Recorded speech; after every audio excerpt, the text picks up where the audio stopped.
गाय देश में एक बार फिर चर्चा में है। इलाहाबाद हाईकोर्ट ने अपने एक फैसले में कहा है कि गाय को भारत का राष्ट्रीय पशु घोषित करना चाहिए। इसे लेकर देश में बहस शुरू हो गई है। आम भारतीय के लिए गाय गृहस्थी का हिस्सा रही है, लेकिन नेताओं के लिए ये कामधेनु है, ऐसी कामधेनु जिसे वो वोट पाने के लिए इस्तेमाल करते हैं। पिछले कुछ वक्त में इंटरनेशनल मीडिया के लिए भी गाय बड़ा मुद्दा रही है। भारत विरोधी एजेंडा चलाने वालों को जब भी मौका मिलता है, गाय को मॉब लिंचिंग से जोड़कर प्रोपोगेंडा शुरू कर देते हैं। लेकिन इस सब के बीच गाय की क्या स्थिति है, इस रिपोर्ट के जरिए समझते हैं। उत्तर प्रदेश के अंदर, उत्तर प्रदेश में गाय मम्मी है और नॉर्थ ईस्ट में यम्मी है। हिंदुस्तान में पिछले कुछ वक्त से गाय सिर्फ एक पशु नहीं है, एक मुद्दा है। सियासत का बड़ा मुद्दा, वोट बैंक मजबूत करने का मुद्दा, खास धर्म के बीच पैठ बनाने का मुद्दा। गाय हिंदुस्तान की राजनीति का वो मोहरा है जिसकी पूंछ पकड़कर नेता सत्ता की सीढ़ी चढ़ते हैं, जिसके नाम पर राजनीतिक पार्टियां पॉलिटिक्स करती हैं। किसी ने गौसेवा के नाम पर राजनीति की तो कोई गोहत्या को मुद्दा बनाकर सियासी एजेंडा खड़ा कर रहा है। गाय आज की राजनीतिक सिस्टम की कामधेनु है, ऐसी कामधेनु जिससे हर नेता ईवीएम भरना चाहता है, लेकिन उस गाय का हाल कोई नहीं जानना चाहता जिस पर राजनीति हो रही है। अनुदान जितना भी हो, अगर वक्त पर मिल जाए और उसका सही तरीके से गौशालाओं के लिए, गौवंश के लिए उपयोग किया जाए तो गौवंश की स्थिति और बेहतर हो सकती है। हम जब यहाँ पर लोगों से चर्चा कर रहे हैं तब हमने देखा कि गौवंश की हालत केवल इसी गौशाला में नहीं, दूसरी गौशालाओं की भी अगर बात करें तो काफी खस्ता हाल है। खासतौर पर जो ग्रामीण क्षेत्रों की गौशालाएं हैं उनकी स्थिति ज्यादा अच्छी नहीं है। गाय राजनीति में बड़ा मुद्दा बनती गई, लेकिन गौशाला का सुधार नहीं हुआ। किसी गौशाला में जरूरत से ज्यादा गाय हैं तो कहीं गौशाला का हाल ही बेहाल है, कहीं तो गायों को सड़क पर ही छोड़ दिया जाता है। ये राजधानी भोपाल के भदभदा का मुख्य मार्ग है और यहाँ पर भारी तादाद में इस समय गौ माता आपको सड़क पर बैठी हुई और घूमती हुई नजर आ रही होगी। शहरी इलाकों में तो इतना ज्यादा मसला नहीं है, लेकिन अगर ग्रामीण क्षेत्रों की बात की जाए तो शाम के समय हाईवे पर जाम लगना और एक्सीडेंट होना आम बात है। गाय किस हाल में है ये कोई नहीं देखता, हर नेता गाय में वोट देखता है। इसीलिए इलाहाबाद हाईकोर्ट ने यह टिप्पणी की कि गाय को राष्ट्रीय पशु घोषित कर दिया जाना चाहिए। कोर्ट ने कहा कि गौरक्षा को हिंदुओं का मूल अधिकार बताया जाना चाहिए। गाय की रक्षा और उसे बढ़ावा देना किसी मजहब से नहीं जुड़ा है। गाय भारत की संस्कृति है और संस्कृति की रक्षा करना देश के हर नागरिक का फर्ज है, चाहे उनका मजहब कुछ भी हो। बीफ खाने का अधिकार कभी भी मूल अधिकार नहीं हो सकता।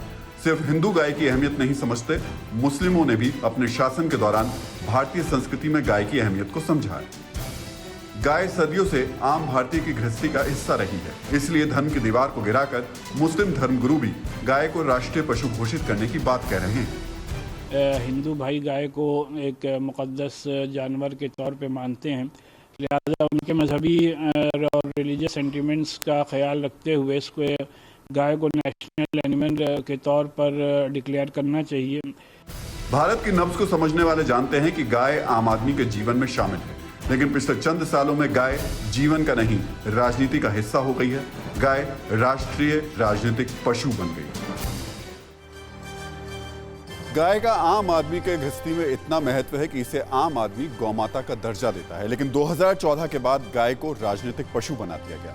28 सितंबर 2015 को यूपी के दादरी में बीफ खाने के शक में 52 साल के मोहम्मद अखलाक की हत्या कर दी गई। इसके बाद गाय राजनीति का एजेंडा बन गई। 2010 से 2017 के बीच गाय के नाम पर हिंसा की 63 से ज्यादा वारदात हुई। गाय के नाम पर हुई हिंसक वारदातों में 28 लोगों की जान चली गई।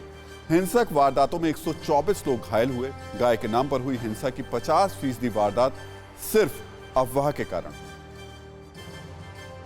आम जनमानस से गाय कितनी जुड़ी है, इसका अंदाजा इसी से लगाया जा सकता है कि देश पर राज करने वाले बाबर, हुमायूं, अकबर और जहांगीर जैसे शासकों ने भी गोवध को बैन किया था।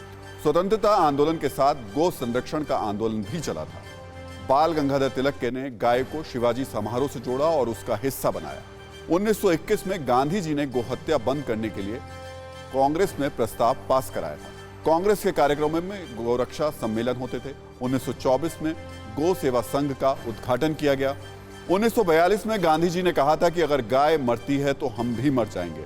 आजादी के बाद गोहत्या बंद करने की मांग उठी। 1955 में गो हत्या रोकने के लिए लोकसभा में प्राइवेट मेंबर बिल भी लाया गया। आजादी के आंदोलन के समय गौ संरक्षण और गोरक्षा का मुद्दा लोगों को साथ लाने में अहम भूमिका निभाता रहा है। आजादी के बाद देश में गोहत्या बैन करने की मांग हुई, लेकिन तब धर्मनिरपेक्षता का हवाला देकर इस मांग को नहीं माना गया। यह पहला मौका था जब राजनीति ने गाय को धर्म के नजरिए से देखा, लेकिन गो हत्या रोकने की मांग थमी नहीं। 7 नवंबर 1966 को गोहत्या बंद करने के लिए कानून की मांग को लेकर संसद भवन के सामने 1 लाख लोग जमा हुए थे। इन लोगों का नेतृत्व नागा साधुओं का समूह कर रहा था। प्रदर्शन कर रहे बेकाबू लोगों पर पुलिस ने फायरिंग की। इस फायरिंग में कई लोगों की जान चली गई थी। हंगामे और फायरिंग से नाराज इंदिरा गांधी ने गृह मंत्री उस वक्त के गुलजारी लाल नंदा को पद से हटा दिया था। इस घटना का असर 1 साल बाद हुआ। लोकसभा चुनाव में यह देखने को मिला। गोहत्या के लिए कानून बनाने का समर्थन करने वाले जनसंघ की सीटें 1967 में हुए लोकसभा चुनाव में 14 से बढ़कर 35 हो गई थी। 1967 में लोकसभा में इंदिरा गांधी ने लोकसभा में गो हत्या पर कानून को लेकर हाई लेवल कमेटी बनाने की बात कही थी। 1973 में इंदिरा गांधी ने कमेटी की रिपोर्ट लागू की, लेकिन इसमें पूरे देश में गो हत्या पर रोक लगाने का प्रावधान नहीं था। फिक्र आपकी, सोमवार से शुक्रवार रात 9 बजे सिर्फ TV9 भारतवर्ष पर।